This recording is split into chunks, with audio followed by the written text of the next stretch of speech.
நேபாளத்தில் போராட்டம் தீவிரமடைந்திருக்கும் நிலையில் பிரதமர் சர்மா ஒலி பதவி விலகுமாறு ராணுவ தளபதி வலியுறுத்தியதாக தகவல் வெளியாகியுள்ளது. கூடுதல் தகவலுடன் நேராம் செய்தியாளர் முகிலன் விவரம் என்ன? தேவா, நாம் காலையிலும் தொடர்ந்து நேபாளில் நடந்து வரக்கூடிய அந்த வன்முறை தொடர்பாக பார்த்து வருகிறோம். தற்போது அந்த நிலைமையானது மேலும் தீவிரமடைந்திருப்பதை நம்மால் பார்க்க முடிகிறது. ஏற்கனவே அதாவது அமைச்சர் மற்றும் பிரதமர் அவர்களின் இல்லம் தீ வைக்கப்பட்டது. அது மட்டுமல்லாமல் தற்போது ராணுவம் அவர்களை பாதுகாப்பாக அதாவது ஹெலிகாப்டரை பயன்படுத்தி அந்த அமைச்சர்கள் செய்யக்கூடிய இல்லம் மற்றும் பிரதமரின் இல்லம் இருந்தவர்களை ஹெலிகாப்டர் மூலமாக பயன்படுத்தி தற்போது மகாராஜ்கஞ்ச் என்ற ஒரு ஆர்மி நிலையில், அதாவது ஆர்மி கேம்பில் தற்போது அவர்கள் பத்திரமாக வைக்கப்பட்டுள்ளனர்.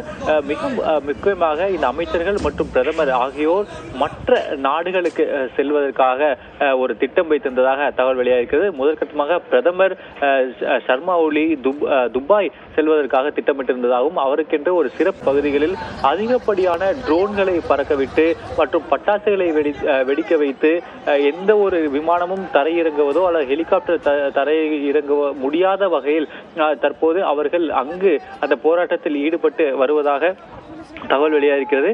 மிக முக்கியமாக ஹெலிகாப்டர் மூலியமாக அவர்கள் ஏதேனும் அண்டை நாடுகளுக்கு சென்றுவிடக் கூடாது என்பதற்காக போராட்டக்காரர்கள் தற்போது இந்த ட்ரோன்கள் மற்றும் பட்டாசுகளை விமான நிலையத்தை சுற்றி பயன்படுத்தி வருகின்றனர். அது மட்டுமல்லாது பல அமைச்சர்கள், நான் ஏற்கனவே சொன்னபடி துபாய்க்கு பிரதமர் செல்வதாக திட்டம் இருந்தது.